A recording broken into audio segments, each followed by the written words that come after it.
Hi all, ಎಲ್ಲರೂ ಹೇಗಿದ್ದೀರಾ? ಎಲ್ಲರೂ ಚೆನ್ನಾಗಿದ್ದೀರಾ ಅಂತ ಅಂದ್ಕೊತೀನಿ. Welcome back to my channel.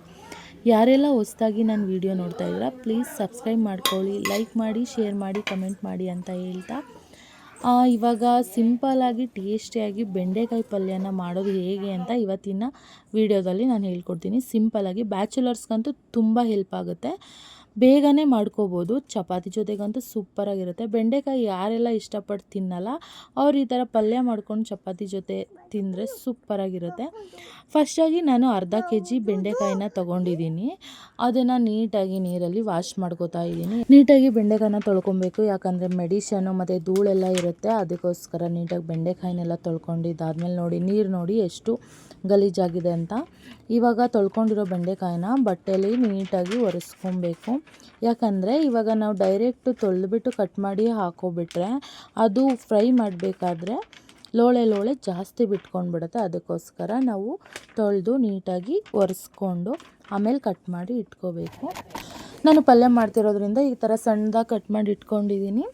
ಇವಾಗ ಒಂದು ಬಾಣಲಿ ಇಟ್ಬಿಟ್ಟು ಅದಕ್ಕೆ ಎಣ್ಣೆನ ಹಾಕ್ಕೊಂಡು ಇವಾಗ ಕಟ್ ಮಾಡಿರೋಂಥ ಬೆಂಡೆಕಾಯಿನ ಹಾಕ್ಕೊಂಡಿದ್ದೀನಿ.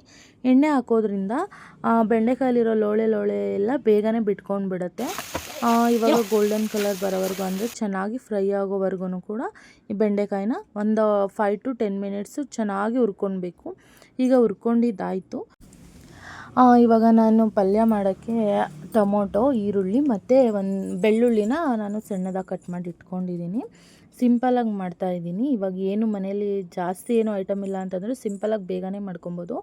ಇವಾಗ ನಾನು ಎಣ್ಣೆ ಹಾಕ್ಕೊಂಡಿದ್ದೀನಿ. ಬಾಣಲಿಗೆ ಎಣ್ಣೆ ಹಾಕ್ಕೊಂಡು ಸಾಸಿವೆ ಹಾಕ್ಕೊಂಡಿದ್ದೀನಿ. ಸಾಸಿವೆ ಎಲ್ಲ ಚಿಟಪಟ ಅಂತ ಸಿಡಿದ್ಮೇಲೆ ನಾನು ಅದಕ್ಕೆ ಕರಿಬೇವನ್ನೆಲ್ಲ ಹಾಕ್ಕೊಂಡಿದ್ದೀನಿ. ಕರಿಬೇವು ಹಾಕ್ಕೊಂಡ್ಮೇಲೆ ಇವಾಗ ಸಣ್ಣದಾಗಿ ಕಟ್ ಮಾಡಿ ಇಟ್ಕೊಂಡಿರೋವಂಥ ಬೆಳ್ಳುಳ್ಳಿನ ಹಾಕ್ಕೊಂಡಿದ್ದೀನಿ. ಬೆಳ್ಳುಳ್ಳಿ ಹಾಕ್ಕೊಂಡು ಕಟ್ ಮಾಡಿರೋ ಸಣ್ಣದಾಗಿ ಹಚ್ಚಿರೋವಂಥ ಈರುಳ್ಳಿನೂ ಕೂಡ ಹಾಕ್ಕೊಂಡು ಚೆನ್ನಾಗಿ ಫ್ರೈ ಮಾಡ್ಕೊತಾ ಇದ್ದೀನಿ.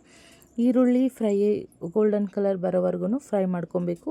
ಈರುಳ್ಳಿ ಫ್ರೈ ಮಾಡ್ಕೊಂಡಿದ್ದಾದಮೇಲೆ ಇವಾಗ ಸಣ್ಣದಾಗಿ ಕಟ್ ಮಾಡಿ ಇಟ್ಕೊಂಡಿರುವಂಥ ಟೊಮೊಟೊನೂ ಕೂಡ ಈರುಳ್ಳಿ ಜೊತೆ ಹಾಕ್ಕೊಂಡು ಚೆನ್ನಾಗಿ ಮಿಕ್ಸ್ ಮಾಡ್ಕೊಂಡಿದ್ದೀನಿ. ಟೊಮೊಟೊ ಸಾಫ್ಟ್ ಆಗಬೇಕು, ಅಲ್ಲಿವರೆಗೂ ಕೂಡ ನಾವು ಫ್ರೈ ಮಾಡ್ಕೊಳ್ಬೇಕು.